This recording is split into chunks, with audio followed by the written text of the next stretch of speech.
கலாத்தியர் 5:13-14.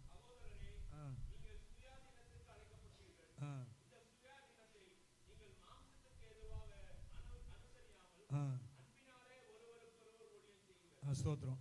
அருமையானவர்களே, இன்னொரு காரியமும் உங்கள்கிட்ட நான் சொல்கிறேன். உங்களுடைய நீங்களும் தைரியமாக ஊழியத்துக்கு வர வேண்டும் என்பதற்காக அருமையான பிள்ளைகள் கிட்டத்தட்ட அவர்கள் மாதம் 2 லட்சம் சம்பாதித்து கொண்டிருந்தவர்கள் எல்லாவற்றையும் விட்டு விட்டு வர்றதுக்கு அவங்க ஒப்பு கொடுத்துருக்குறாங்க. எனவே அதை புரிந்து கொள்ளுங்க. நீங்கள் 2 லட்சத்தை விட்டுறேன்னா அதில் எவ்வளவு நமக்கு பின்னாட்களில், ஏன்னா கையிலெல்லாம் பைசா கிடையாது. நீங்கள் நினைக்கிற மாதிரி ஒருவேளை அவங்க சேர்த்து வச்சுருப்பாங்க, அப்படிலாம் கிடையவே கிடையாது. அவங்க சேர்த்துலாம் வைக்கல. எனவே தயவுசெய்து ஊழியத்துக்காக வரணும்னா என் கையில் அது இல்லையே இது இல்லையே அப்படிலாம் யோசிக்கக்கூடாது. ஒன்றுமே இல்லாவிட்டாலும் கர்த்தர் உங்களை போஷிப்பார். ஆண்டவர் சீஷரில் பார்த்து கேட்டார்லாம், நான் உங்களை ஒன்றுமில்லாமல் வெறும் கோலோடு தடியோடு அனுப்பினேனே, உங்களுக்கு எதாவது குறைவாக இருந்ததா அப்படின்னு கேட்டார். சீஷரில் என்ன சொன்னாங்க? குறைவு இல்லை அப்படின்னாங்க. அதே போல் கர்த்தருக்காக நாம் எழும்பி செல்வோம் என்றால் அவரே எல்லா காரியங்களும் நமக்கு சீர்படுத்தி தருவார். எனவே ஜெபத்தோடு கூட இந்த காரியங்களுக்காக நீங்கள் வாஞ்சியாக இருங்க. கர்த்தர் உங்களை ஆசீர்வதிப்பார். நாம் வாசித்தோம் இந்த பகுதியில் கலாத்தியர் நிருபத்தில் 5ஆம் அதிகாரத்தில் 13-14 வசனங்களில் வாசித்தோம். திரும்ப யாரோ ஒருத்தர் வாசி.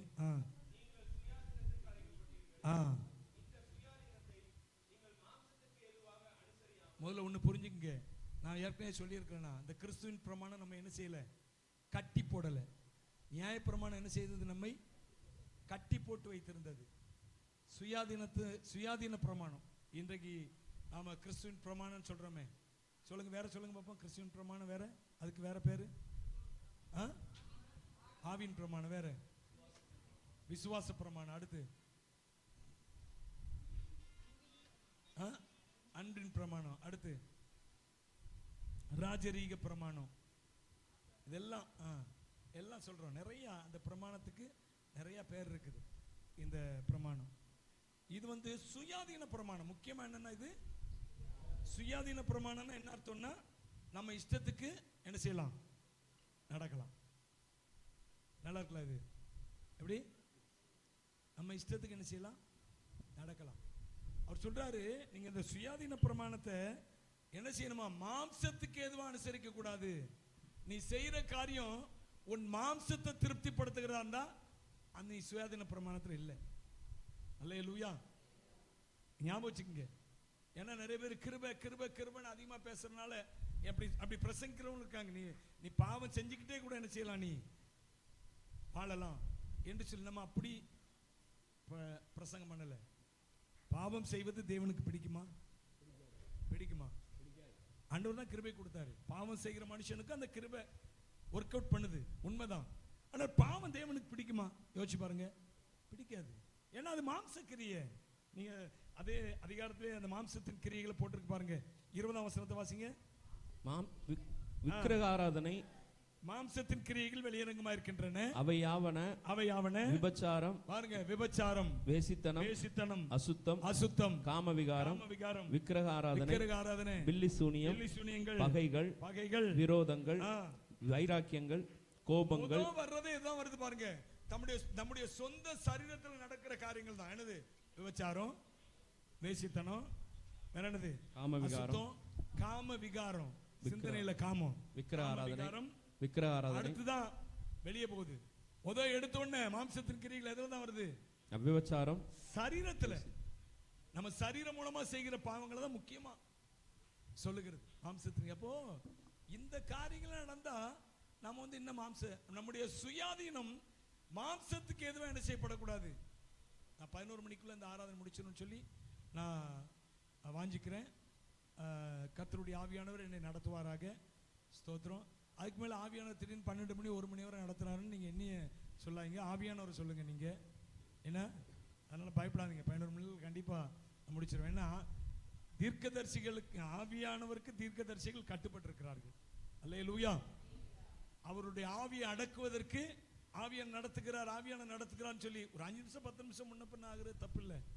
ஆவியான் நடத்துகிறான்னு மணிக்கணக்கில் போவது அது தவறு. நீ இப்பொழுதே இப்போ கொஞ்சம் ஊழியம் செய்ய ஆரம்பிச்சிருக்கிறீங்க. இப்போவே நீங்கள் அதை என்ன செய்யணும்? அதை கரெக்டாக ஃபாலோ பண்ணணும். டைம் கரெக்டாக ஃபாலோ பண்ணணும். எனவே அருமையானவர்களே, 11 மணிக்குள்ள முடிச்சிருவேன்.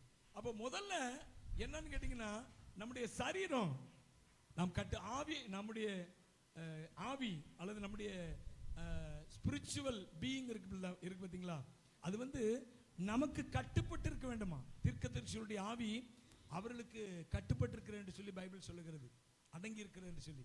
எனவே நமக்கு தீர்க்கதரிசிகள் என்றால் ஆவிக்குரியவர்கள், ஆவிக்குரியவர்களுக்கு அவருடைய ஆவியை கட்டுப்படுத்துகிற பலன் அவருக்குள்ள வச்சிருக்கிறார்.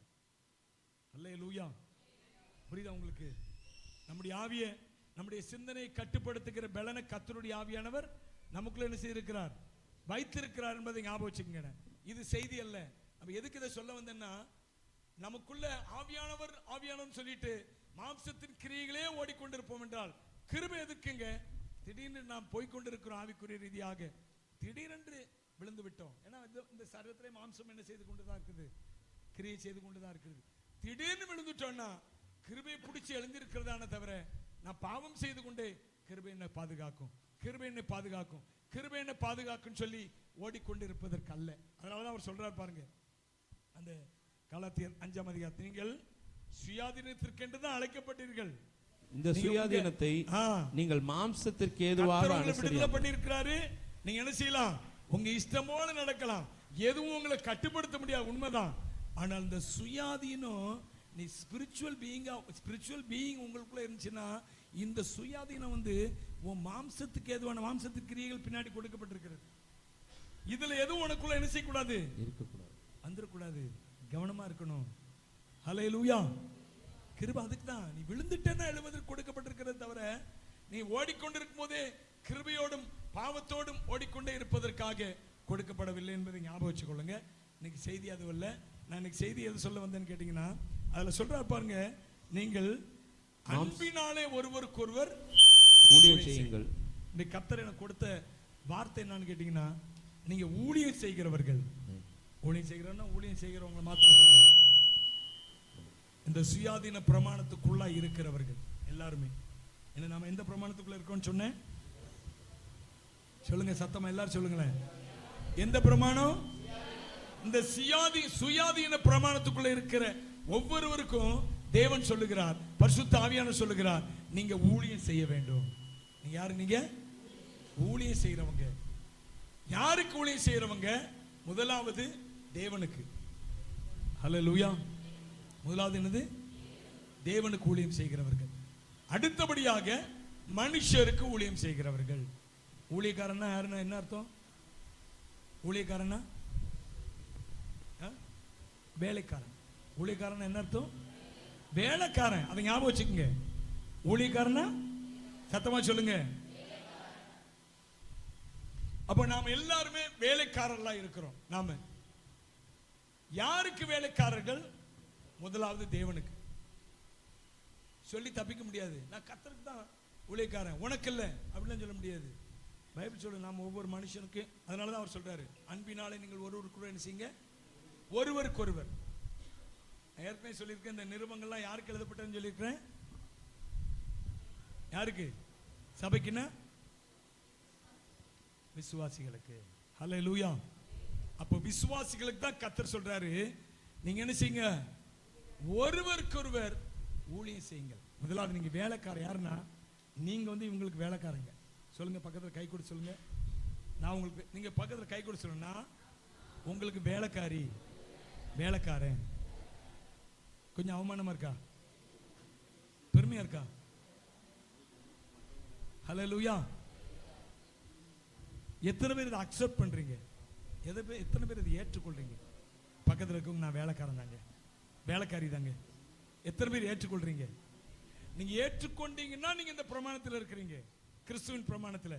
இயேசு கிறிஸ்து செய்த சிலுவையில் செய்த அத்தனை ஆசீர்வாதங்கள், நன்மைகள், முடித்து வைத்த எல்லா காரியங்களும் உங்களுக்கு சொந்தமாகவே இருக்கிறது, தொடர்ந்து கொண்டே இருக்கிறதுன்னு அர்த்தம்.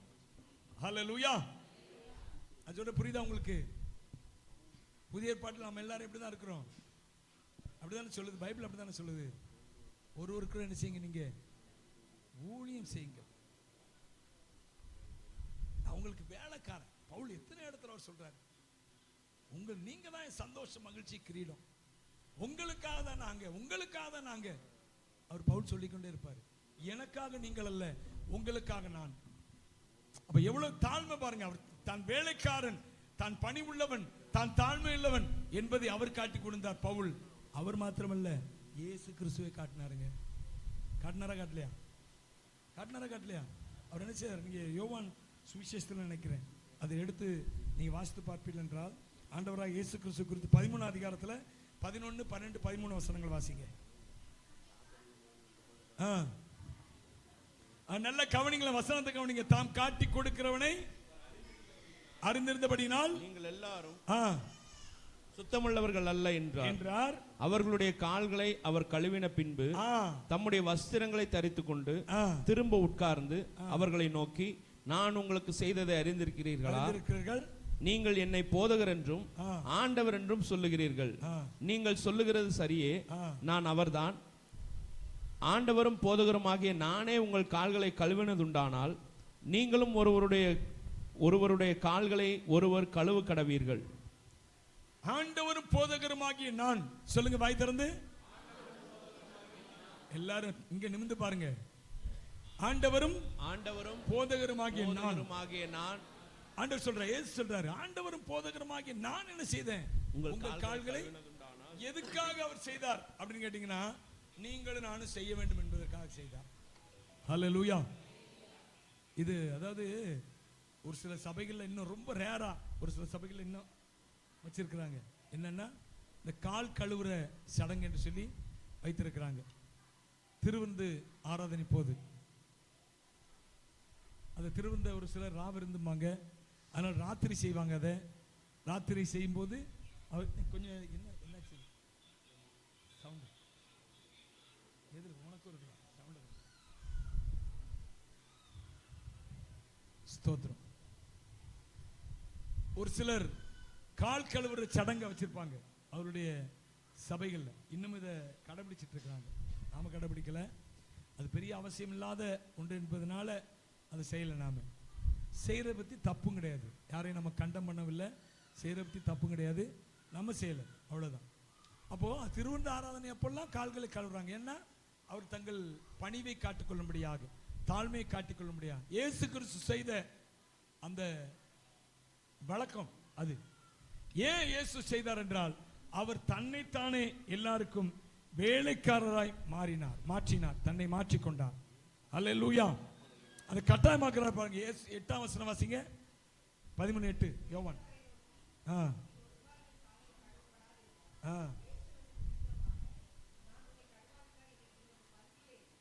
பங்கில்லை என்றார். அவர் எப்படி கழுவினார் பாருங்க. ஸ்தோத்திரம். 4-5 வசனங்களை வாசிங்க. போஜனத்தை விட்டு எழுந்து, போஜனத்தை சாப்பிட்டுட்டு இருக்கும்போது அதை விட்டு எழுந்திருக்கிறாரு. வஸ்திரங்களை கழற்றி, வஸ்திரத்தை தன்னுடைய ஆடையை கலட்டினாரு.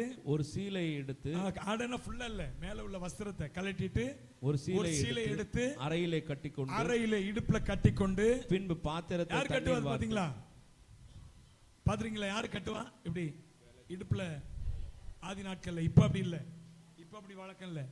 பழைய காலத்துல என்ன செய்வாங்க? வேலைக்காரர்லாம் எஜமானனுக்கு முன்னாடி என்ன செய்வாங்க? துண்டை இப்படி போட்டிருக்க மாட்டாங்க. துண்டை எடுத்து, ஏன்னா அவருடைய நான் உங்களை விட கீழே அப்படி காட்டும்படியாக. அப்ப ஆண்டவர் இயேசு சொன்னார், செஞ்சார் பாருங்க. அவர் சீலையை எடுத்து இடுப்புல கட்டினாரு. பின்பு பாத்திரத்தில் தண்ணீர் வார்த்து சீஷருடைய கால்களை கழுவும் தாம் கட்டி கொண்டிருந்த சீலையினால் துடைக்கவும், பாதத்தை கழுவி துடைச்சாராம்.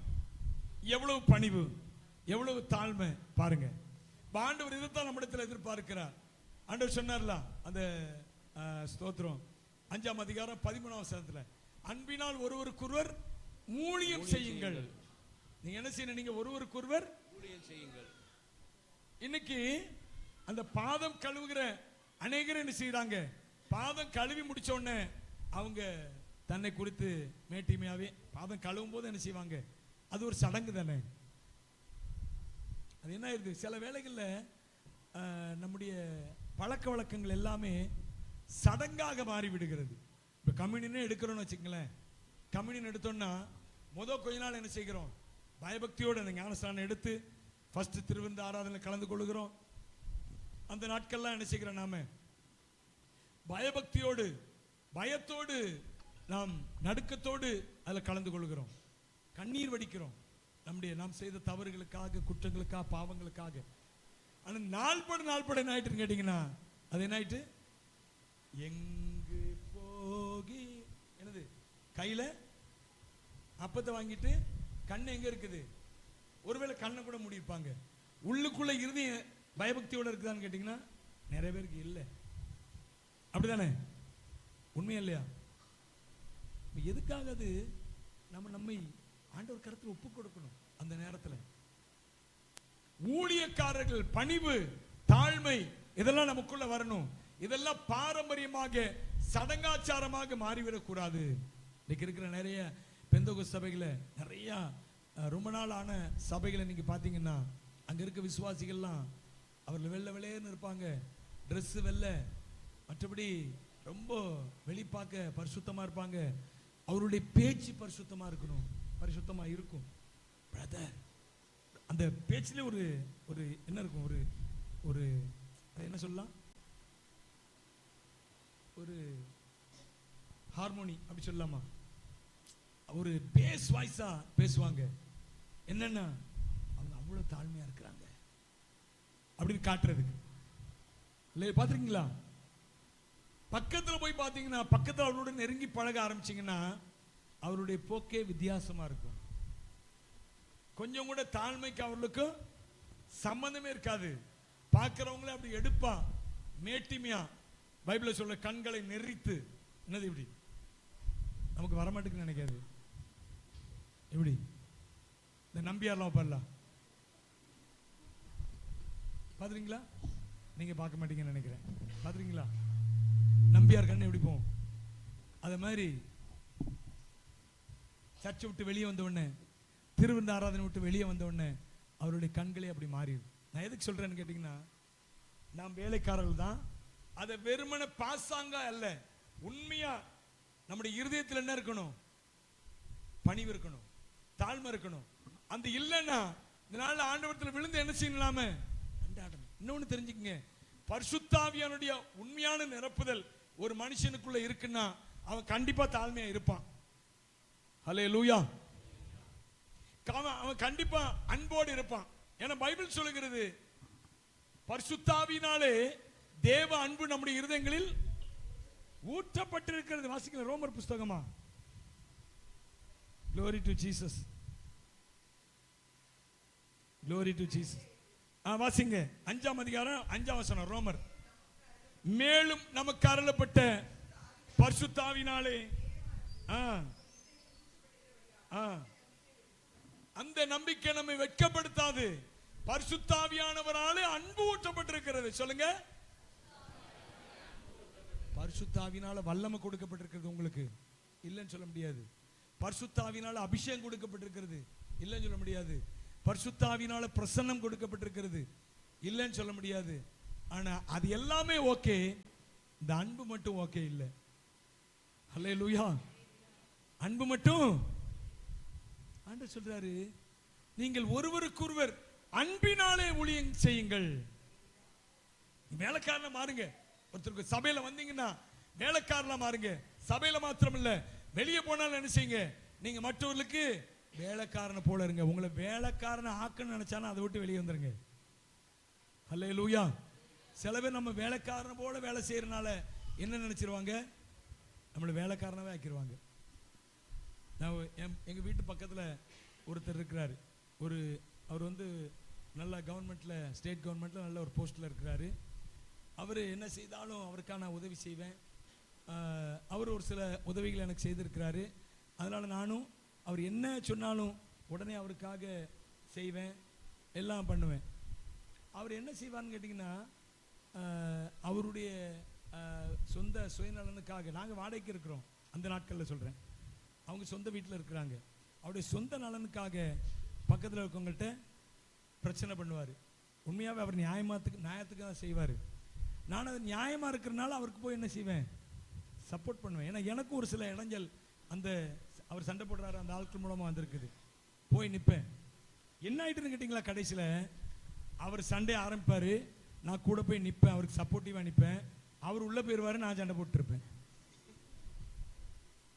இது எப்படி இருக்கு பாருங்க. எனக்கு 2-3 டைமுக்கு அப்புறம், முதல்ல தற்செயலாக நினச்சிட்டேன், 2-3 டைமுக்கு அப்புறம் தான் ஏன்னா இது குறித்த அறிவு நமக்கு சில சமயம் கொஞ்சம் கட்டையாயிரும் மண்டையில். சில பேர் செய்கிற காரியங்களை என்னால் நினைச்ச முடியாது. அவங்க ரொம்ப விவரமாக நம்மளை வந்து அவங்களுக்கு ஏதுவாக நம்மளை பயன்படுத்தி கொண்டு இருப்பாங்க. சபையிலுமே ஒரு சிலர் அப்படி செஞ்சுருக்கிறாங்க, வெளியுமே. ஏன்னா நம்ம ஹெல்பிங் டெண்டன்சி உண்டு இயற்கையாகவே. உண்மையாகவே ஒரு அன்பு உண்டு. யாராவது நம்ம இடத்துல அன்பு செலுத்துகிறாங்க, பக்கத்தில் இருக்கிறாங்கன்னா நாம் அன்பு செலுத்தணும் என்ற நோக்கத்தோடு கூட அவரிடத்துல அன்பாய் பழகுவேன்.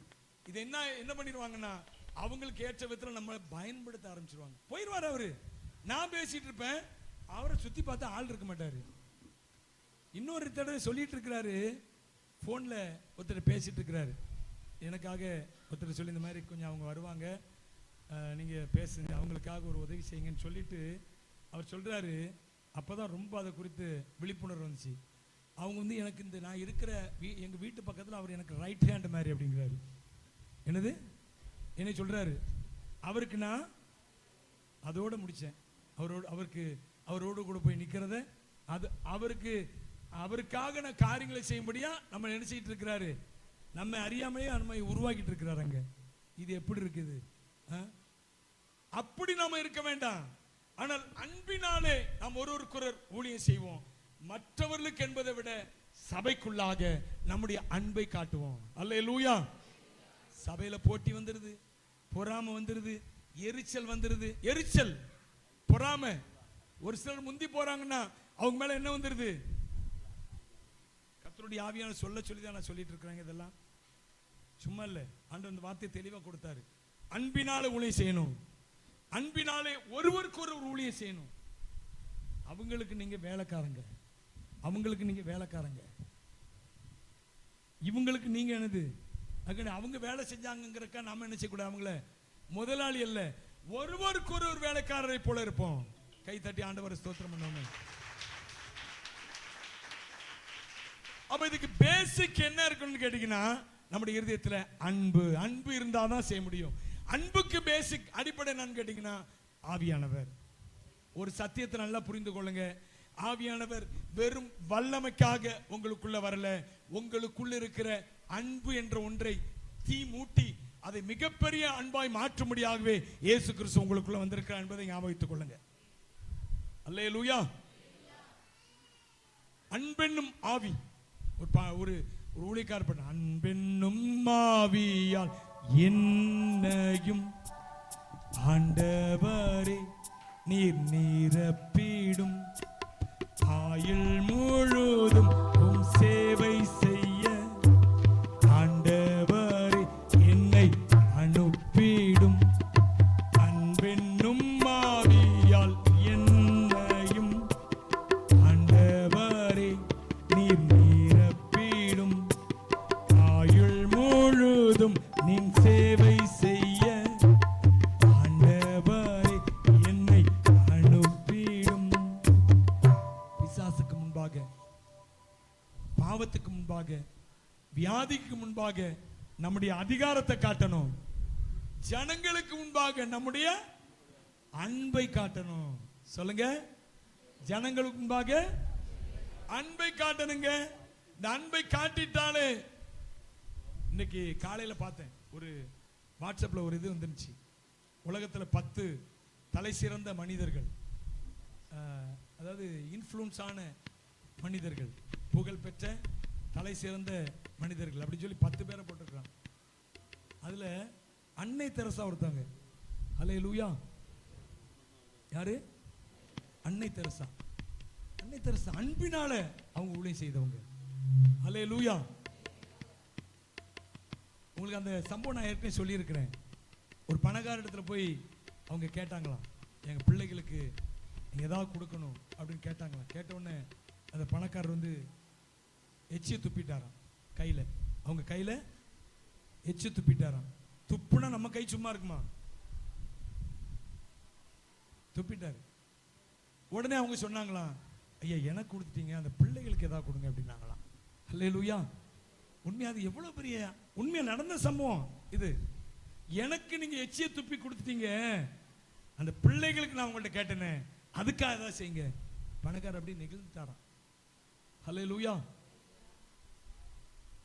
இன்னொருத்தர் வந்து பிரதமர் நேரு பிரதமராக இருந்த பொழுது ஒருத்தர் வந்து இந்த அன்னை தெரசா மேல பயங்கர குற்றஞ்சாட்டி அவங்க மதம் மாத்துறதுக்காக அதை செய்யறாங்க, இதை செய்யறாங்க, அப்படி செய்யறாங்க, இப்படி செய்யறாங்க என்று சொல்லி குற்றம் சாட்டினாராம். உடனே நேரு சொன்னாராம், நீங்க மாத்திரம் அவங்கள மாதிரி நீங்க செய்ய ஆரம்பிச்சிருங்க, அவங்கள அவங்க நாட்டுக்கே அனுப்பிச்சிரும் அப்படின்னாராம். அல்லேலூயா. அவங்களை போல குஷ்டரோகிகள் மீது அன்பு காட்டி, குஷ்டரோகிகள் கொஞ்சம் கூட நமக்கு கூட கொஞ்சம் என்ன இருக்கும், இருக்குமா இல்லையா? கண்டிப்பா இருக்கும்.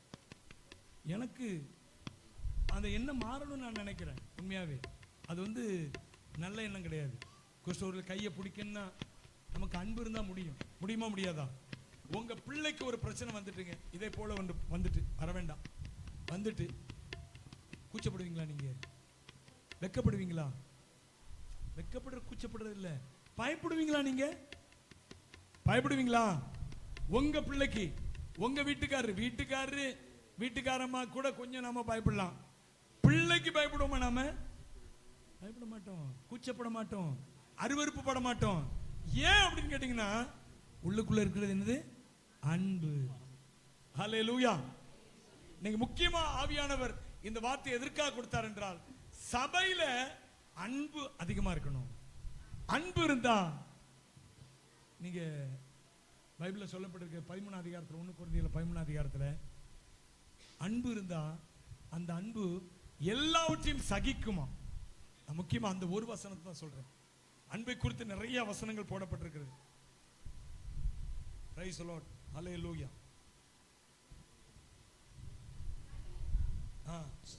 அநியாயத்தில் சந்தோஷப்படாமல் சத்தியத்தில் சந்தோஷப்படும், சகலத்தையும் தாங்கும், சகலத்தையும் விசுவாசிக்கும், சகலத்தையும் நம்பும், சகலத்தையும் சகிக்கும். நிறைய காரியங்கள் அன்புக்கு அந்த 13 அதிகாரத்தில் அந்த 13 அதிகாரமே அது அன்பிற்கான அதிகாரம். அது அன்பை குறித்து நிறைய சொல்லப்பட்டிருக்கிறது. அதுல சொன்ன ஒரு காரியம் கேட்டீங்கன்னா, நம்ம வந்து என்னால சகிக்க முடியல, தாங்க முடியல அப்படின்னா, அன்பு இருந்துச்சுன்னா அது சகலத்தையும் சகிக்கும். சகலன்னா தெரியுமில உங்களுக்கு? அந்த சகலன்ற வார்த்தைக்கு வெளியே ஏதாவது உண்டா சொல்லுங்க? சகலம் அப்படிங்கிற வார்த்தைக்கு வெளியே தான் உண்டா? கிடையவே கிடையாது. எதனாலும் உன்னை அடிச்சா சகிக்கும், உன்னை திட்டுனா என்ன செய்யாது? சகிக்கும். உனக்கு விரோதமாய் யாராவது எதையாவது செஞ்சா அதை சகிக்கும். ஹல்லேலூயா. நாம் பிசாசுக்கு எதிர்த்து ஜெபிக்கலாம், ஆனா மனுஷரை எதிர்த்து போராடுவது அன்பு இருந்தா நம்மால முடியாது. ஹல்லேலூயா. எனவே எனக்கு அன்பானவர்களே, நான் குறிப்பா இதை எதுக்காக சொல்ல வரேன்னு கேட்டீங்கன்னா, சபைக்குள்ள உங்க அன்பை காட்டுங்க. கூட இருக்கிறவங்களுக்குள்ள உங்களுக்குள்ள ஆவியானவர் கண்டிப்பா பேசி கொண்டிருப்பார். நீங்க யார் மேலெல்லாம் விரோதம் பாராட்டுறீங்க, யார் மேலெல்லாம் எரிச்சல் கொள்றீங்க, யாரெல்லாம் நீங்க அவங்கள பார்த்தாலே உங்களுக்கு கடுகடுப்பா வருது இருக்கிறாங்க சபைக்குள்ள, எனக்கு தெரியும். இப்ப ஆவியானவர் உங்களுக்குள்ள இருந்தாச்சுன்னா இதெல்லாம் என்ன செய்யாது? இருக்காது. நீங்க ஊழியம் செய்யுங்க. அவங்களுக்கு நீங்க வேலைக்காரங்க. நான் சொல்றேன், நீங்க யார உங்களுக்கு எதிரியா நினைக்கிறீங்களோ அவங்களுக்கு நீங்க வேலைக்காரங்க. யாரு உங்களுக்கு எதிரின்னு நீங்க நினைச்சு கொண்டு இருக்கிறீங்களோ அவங்களுக்கு நீங்க வேலைக்காரங்க. நான் சொல்ற புரியுதா? எத்தனை பேருக்கு புரியுது? நீங்க யாரை எதிரியா நினைக்கிறீங்களோ அவங்களுக்கு நீங்க யாரு? நீங்க வேலைக்காரங்க அவங்களுக்கு. யார் உங்களை எதிரியா நினைச்சிட்டு இருக்கிறாங்கன்னு நினைக்கிறீங்களோ, அப்படி நினைச்சா தானே அவங்களுக்கு எதிராக ஏதாவது நம்ம செய்யணும்னு நினைப்பு தோணுது. யார் உங்களை எதிரியா நினைக்கிறாங்கன்னு நினைக்கிறீங்களோ அவங்களுக்கு நீங்க வேலைக்காரங்களா வேலைக்காரங்களா தான் இருக்கிறீங்க. அதுக்கு தான் கர்த்தர் அழைச்சிருக்கிறாரு. நான் சொல்றேன், அதுக்கு தான் கர்த்தர் உங்களை வாசிக்கல. 14ஆம் வசனத்தை வாசிக்க, அந்த 5ஆம் அதிகாரத்தில் கலாத்தியர். உன்னிடத்தில் நீ அன்பு கூறுவது போல பிறனிடத்திலும் அன்பு கூறுவாயாக என்கிற இந்த ஒரே வார்த்தை, இந்த ஒரே வார்த்தையில நியாயப்பிரமாணம். எத்தனை கட்டளை? எத்தனை கட்டளைங்க? 600 சொச்சம் கட்டளைகள். இந்த ஒரே அன்புங்கிற வார்த்தையில் உன்னிடத்தில் அன்பு கூறுகிறது போல நீ பிறனிடத்திலும் அன்பு கூறு. நீங்க யோசிச்சு பாருங்க, ஒவ்வொரு கட்டளைகளையும் நீங்க யோசிச்சு பாருங்க. களவு செய்யாதிருப்பாயாக. நீ உன்னிடத்துல நீயே திருடுவியா? பிறனுடைய மனைவி என்ன செய்யாத, நீ இச்சையாதிருப்பாயாக. உன் மனைவியை யாராவது இச்சையாதிரு பார்த்தா உன்னால பொறுத்து கொள்ள முடியுமா? கொலை செய்யாதிருப்பாயாக. உன்னை நீ கொலை செய்வாயா? அல்லது உன்னை யாராவது கொலை செய்ய வந்தா நீ பொறுத்து கொண்டிருப்பாயா? உன்னுடைய உணர்வு எப்படி இருக்கிறது? எல்லாமே இந்த அன்பு என்கிறது வாசிங்க இந்த வசனத்துல, உன்னிடத்தில் அன்பு கூறுகிறது போல பிறனிடத்திலும் அன்பு கூறுவாயாக என்கிற வார்த்தை எல்லா கட்டளைகளிலும் இந்த வார்த்தை பொருந்தும். அப்படி அதனால அவர் சொல்றாரு இந்த ஒரே வார்த்தை. அப்ப ஆண்டவர் 600 சொச்சம் கட்டளைகளையும் கொடுத்தது எதற்கான்னு கேட்டீங்கன்னா, நீ பிறனிடத்துல என்ன செய்யணும், அதை சொல்லத்தான் கட்டளை கொடுத்தாரு ஆண்டவர். அத்தனை கட்டளைகளை கொடுத்து அவனால நிறைவேற்ற முடியல. அதுக்கப்புறம் தான் உன்னால மாம்ச பிரகாரமா இருந்தா முடியாதுப்பா, நீ ஆவிக்கு வா. ஹல்லேலூயா. நீ எங்க வா? நீ ஆவிக்கு வா. ஆவியின் பிரமாணம் அப்படின்னாரு. நீங்க ரோமர் நிருபத்துல 8ஆம் அதிகாரம் 1-2 வசனங்களை வாசிங்க. ரோமர் 8:1-2. கிறிஸ்து இயேசுவுக்குட்பட்டவர்களாய் இருந்து, கிறிஸ்து இயேசுவுக்குட்பட்டவர்களாய் இருந்து மாம்சத்தின்படி நடவாமல் ஆவியின்படி நடக்கிறவர்களுக்கு ஆக்கினை தீர்ப்பில்லை. நல்லா பாத்தீங்களா? அப்ப கிறிஸ்து இயேசுவுக்குட்பட்டவர்கள் கூட எப்படி நடப்பாங்க? எப்படி நடக்க வாய்ப்பு இருக்கு? மாம்சத்தின் பிரகாரமாய். ஆவியின்படி நடக்கிறவர்களுக்கு ஆக்கினை தீர்ப்பில்லை. அல்லேலூயா. கிறிஸ்துவை சார்ந்து கொள்ளுங்க, கிறிஸ்துவின் பிரமாணத்தை சார்ந்து கொள்ளுங்க. அதுக்காண்டி நம்ம ஒரு தவறு செய்துட்டா உடனே கர்த்தர் உங்களுக்கு தண்டனை கொடுக்கிறார், அப்படி அல்ல அர்த்தம். நம்முடைய நடக்கை தொடர்ந்து மாம்சத்துக்கு ஏதுவாகவே இருக்கும் என்றால் நாம் ஆவியை விட்டு விலகுகிறோம். அதுக்கப்புறம் ஆக்கினை தீர்ப்பு தான், குற்ற உணர்வு தான் நமக்குள்ள. ஆவியின்படி நடக்காவிட்டால் குற்ற உணர்வு வந்துடும். அதான் ஆக்கினை தீர்ப்புங்கிறார். வாசிங்க, தொடர்ந்து வாசிங்க. கிறிஸ்து இயேசுவினாலே, கிறிஸ்து இயேசுவினாலே ஜீவனுடைய ஆவியின் பிரமாணம், ஜீவனுடைய ஆவியின் பிரமாணம் என்னை பாவம் மரணம் என்பவைகளின் பிரமாணத்தினின்று விடுதலையாக்கிற்று, விடுதலையாக்கி விட்டது. ஹல்லேலூயா. கிறிஸ்து இயேசுவினாலே ஜீவனுடைய ஆவியின் பிரமாணம். இது என்ன ஆவியின் பிரமாணம்? இயேசு ஏற்றுக்கொண்டபடினாலே, அவருடைய ஆவிக்குரிய கருத்துக்களை ஏற்றுக்கொண்டபடினாலே நமக்குள்ள ஆவியானவர் வாசம் செய்கிறார். எனவே நாம் பாவம் மரணம் என்பவைகள் பிரமாணத்தினின்று நாம் என்ன செய்யப்பட்டு விட்டோம்? விடுதலையாக்கப்பட்டு விட்டோம். திரும்ப ஒரு தவறுனாலும் நாம் ஆவியின் பிரமாணத்துக்குள்ளாக தான் இருக்கிறோம். ஆனால் மாம்சத்தின்படியே நடந்து கொண்டிருக்கிறவர்களுக்கு, மாம்சத்தின்படியே யோசித்துக் கொண்டிருக்கிறவர்கள் அவர்கள் ஆக்கினை தீர்ப்புக்கு ஏதுவாக போய்கொண்டே இருக்கிறார்கள். ஹல்லேலூயா. நம்முடைய சிந்தனை ஆவியின் பிரமாணமாய் மாறும் என்றால் நாம் அன்பிலே நடப்போம். ஒரே வார்த்தையில முடிச்சிட்டாரு. கிறிஸ்து இயேசுவினாலே ஜீவனுடைய ஆவின் பிரமாணம் உன்னை பாவம் மரணம் என்பேன் பிரமாணத்தின் என்னாக்கிட்டு விடுதலையாக்கி விட்டது. அப்போ நியாய பிரமாணம் என்ன செய்தது? நம்மை பாவத்துக்கு மரணத்துக்கு ஏதுவாய் நடத்தியது. ஆண்டவர் மேல அன்பு வைத்து இயேசு கிறிஸ்துவின் அன்பினாலே கவரப்பட்டு ஆவினாலே நிரப்பப்பட்டிருக்கிற நாம் எப்படி இருக்கிறோம் என்றால், நாம் ஆவின் பிரமாணத்துக்குள்ளா இருக்கிறோம். நமக்குள்ள அன்புதான் ஆளுகை செய்து கொண்டே இருக்கிறது. ஹல்லேலூயா. இந்த சத்தியத்தை நீங்க கற்றுக்கொள்ளணுங்க. முதல்ல உங்களுக்கு தெளிவா, சில பேர் ஏன் இன்னும் நாம் இந்த அன்புக்குள்ள வரல, நாம் இந்த சத்தியத்துக்குள்ள ஏன் வரல அப்படின்னு கேட்டீங்கன்னா, இதை இன்னும் அவங்க கிரகிக்கல. ஆவியானவர் என்னென்ன செய்வார் என்பதை அவங்க என்ன செய்யல, அவங்க கிரகிக்கல. நான் ஏற்கனவே சொல்லியிருக்கேன், அந்த சத்தியம், இந்த வார்த்தைகள் உள்ள அந்த கருவை நாம் உட்கொள்ளுகிற பார்த்தீங்களா, நமக்குள்ள வருது பார்த்தீங்களா, அதுக்கு பேர் தான் சத்தியம். அந்த சத்தியம் தான் உங்களை விடுதலை ஆக்கும். நிறைய பேர் சத்தியம் வசனம் அப்படின்னு நினைப்பாங்க. வெறும் வசனத்தை அறிந்தவர்கள் அல்ல, இந்த வசனத்துல என்ன சாறு இருக்குதோ தெரியுதா? சாறு எப்படி சொல்லலாம்? சாராம்சம். இந்த வசனங்களின் சாராம்சம் இருக்கு பாத்தீங்களா, அது எந்த மனுஷனுக்குள்ள இருக்குதோ அவன் விடுதலையாக்கப்பட்ட மனுஷன். இயேசு எதற்காக மரித்தார்? இயேசு எதற்காக ரத்தம் சிந்தினார்? இயேசு எதற்காக தன்னைத்தானே ஒப்பு கொடுத்தார்? இந்த சாராம்சங்கள் எனக்குள்ள இருந்ததுன்னா, ஏன் அந்த பிரமாணத்திலிருந்து இந்த பிரமாணத்துக்கு நம்மை கொண்டு வந்தார்? நாம் அன்பு செலுத்தும்படியாக. அல்லேலூயா. நம்மை தேவன் அன்பு செலுத்தினால் அதை போல நாம என்ன செய்கிறோம்? அன்பு செலுத்துகிறோம். நீங்க 1 யோவான் 4ஆம் அதிகாரம் 15-21 வசனங்களை வாசிப்போம். வாசித்து நாம் செய்தியை முடிப்போம். 1 யோவான் 4ஆம் அதிகாரம் 15 - 21 வசனங்கள். இயேசுவானவர் தேவனுடைய குமாரன் என்று அறிக்கை பண்ணுகிறவன் எவனோ அவனில் தேவன் நிலைத்திருக்கிறார், அவனும் தேவனில் நிலைத்திருக்கிறான். தேவன் நம்மேல் வைத்திருக்கிற அன்பை நாம் அறிந்து விசுவாசித்திருக்கிறோம். தேவன் அன்பாகவே இருக்கிறார். அன்பில் நிலைத்திருக்கிறவன் தேவனில் நிலைத்திருக்கிறான், தேவனும் அவனில் நிலைத்திருக்கிறார். நியாய தீர்ப்பு நாளிலே நமக்கு தைரியம் உண்டாக்கத்தக்கதாக அன்பு நம்மிடத்தில் பூரணப்படுகிறது. ஏனென்றால் அவர் இருக்கிற பிரகாரமாக நாமும் இவ்வுலகத்தில் இருக்கிறோம். அன்பிலே பயமில்லை. பூரண அன்பு பயத்தை புறம்பே தள்ளும். பூரண அன்பு பயத்தை புறம்பே தள்ளும். பயமானது வேதனை உள்ளது. பயப்படுகிறவன் அன்பில் பூரணப்பட்டவன் அல்ல. அவர் முந்தி நம்மிடத்தில் அன்பு கூர்ந்தபடியால் நாமும் அவரிடத்தில் அன்பு கூறுகிறோம்.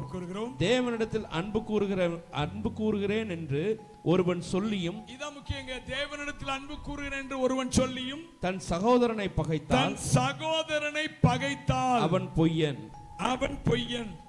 நீங்க யார் மேல பகையா இருக்கிறீங்களா, கசப்பா இருக்கிறீங்களா, வெறுப்பா இருக்கிறீங்களா? நான் ஆண்டவர் மேல அன்பு கூறுகிறேன், அன்பு கூறுவேன் இன்னும் அதிகமாய் அப்படின்னு பாடு. நீ பொய் பாட்டு பாடுறீங்க. நீங்க என்னது? இந்த குணங்களை உங்களை விட்டு விளக்குங்க. ஆவியான உதவியை கேளுங்க. ஆண்டவரே, இந்த வெறுப்பு எனக்குள்ள இருக்க கூடாது. தேவனிடத்தில் அன்பு கூறுகிறேன், அன்பே பொய்யா போகுதே. நீங்க உண்மையாக தேவனிடத்தில் அன்பு கூறுன்னு நினைக்கிறீங்க, சரிதான்.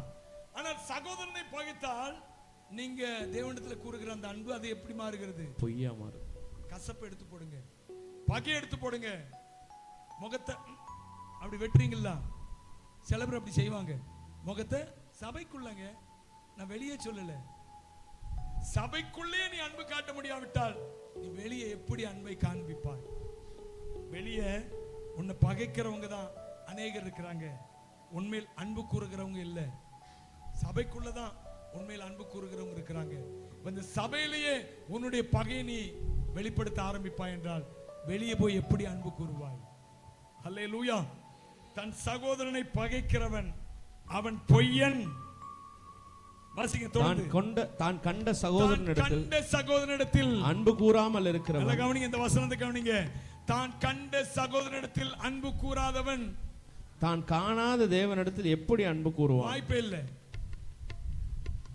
நீ இவனே பகைச்சன்னா அவர் எப்படி நேசிப்ப? அவர் சொல்றாரு, அப்ப நீ என்னிடத்துல அன்பு கூறுறன்னா நீ உன் பக்கத்துல இருக்கவன என்ன செய்தாங்கணும்?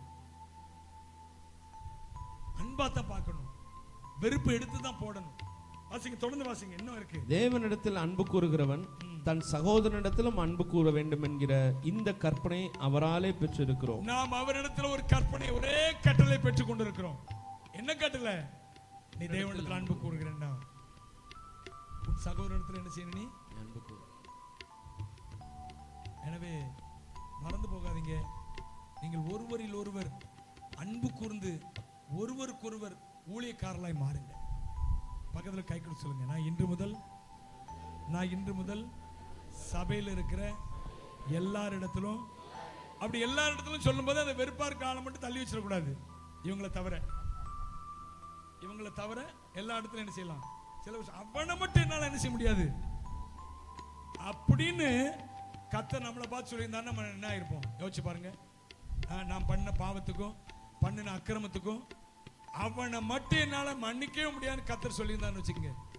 பூமிக்கும் வானத்துக்கும் உள்ள தூரம் போலவே பூமிக்கும் வானத்துக்கும் சாமி பயமுள்ளவர் மேலவரருள், சாமி பயமுள்ளவர் மேலவரருள், சாலமும் தங்குமே சத்தியமே இது என்னாலுமே துதிப்பார். என் ஆத்துமாவே நீ என்னாலுமே துதிப்பார். மன்னிப்பு மாட்சிமையா மாதேவன் அருளும், மன்னிப்பு மாட்சிமையா எண்ணுவாயோ கிழக்கு மேற்கும் தூரமே, எண்ணுவாயோ கிழக்கின் மேற்கின் தூரமே, எல்லாம் பாவம் அகன்ற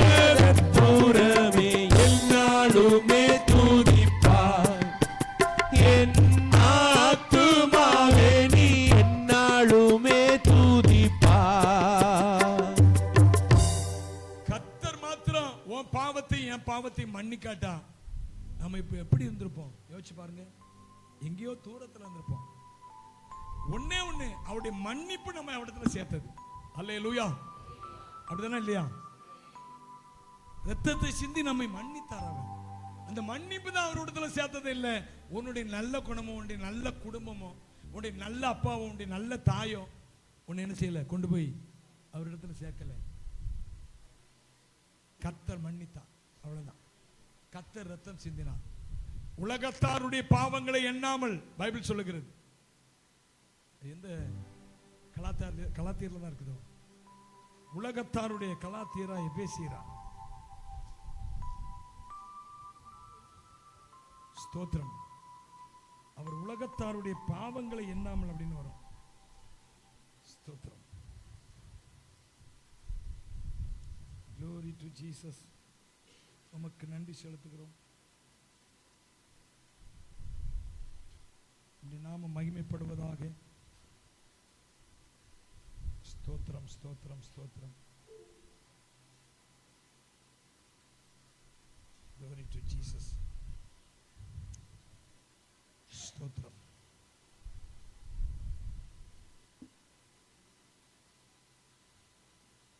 Glory to Jesus.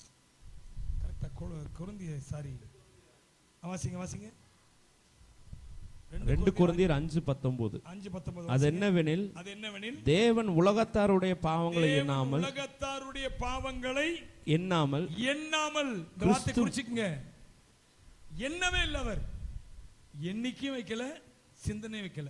2 விதமா சொல்லலாம். அவர் நீ என்ன பாவம் செஞ்ச சொல்லுவாங்கல்ல, அன்னைக்கு அப்படி செஞ்சான், இன்னைக்கு இப்படி செஞ்சான், இன்னைக்கு இப்படி செஞ்சான், எல்லாம் மனசுக்குள்ள இருக்கு. ஆண்டவர் எண்ணவே இல்லை எல்லாத்தையும். அல்லேலூயா. இத்தனை பாவம் என்னவே இல்லை.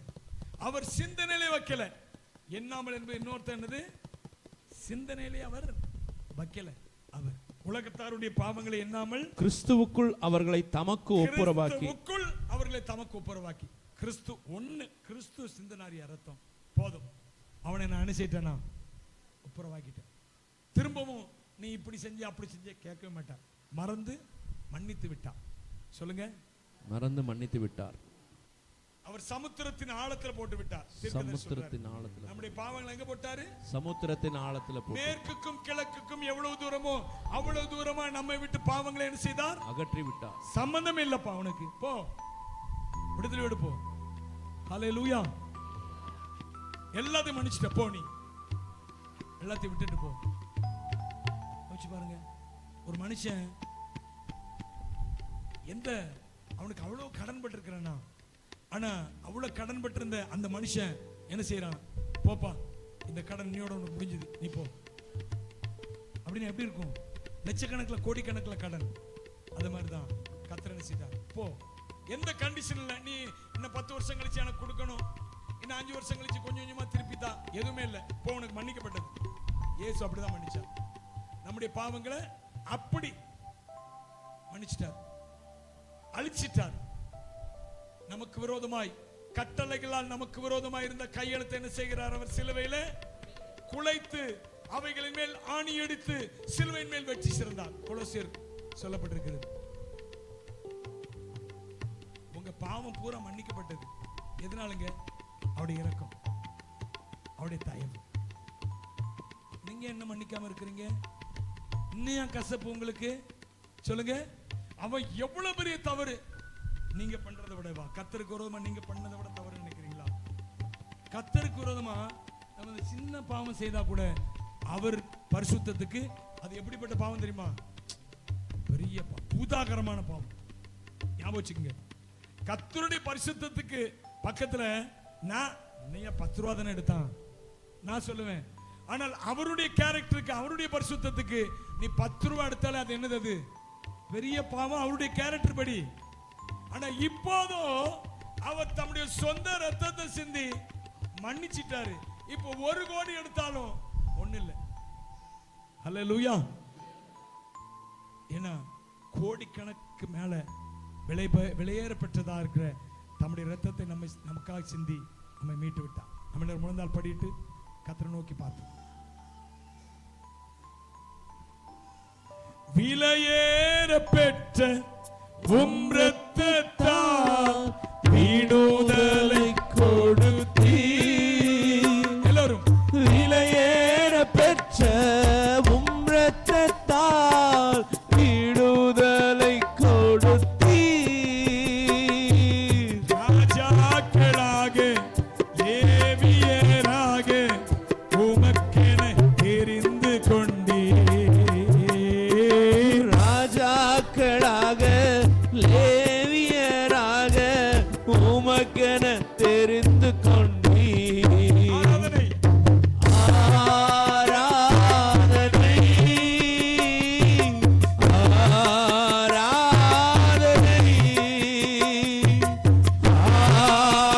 ஆராதனை ஆராதனை என் நண்பர் இயேசுக்கே, என் நண்பர் இயேசுக்கே. ஆண்டவருக்கு நம்ம ஒப்பு கொடுக்கலாமா? உங்களுக்கு விரோதிகள் யாருமே கிடையாதுங்க இந்த பூமியில.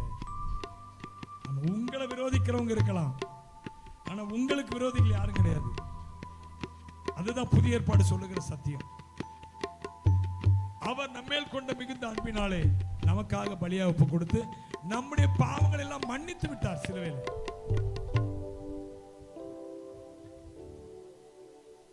அதுக்குண்டான தண்டனைகளையும் அழித்து போட்டு விட்டார் அவர்.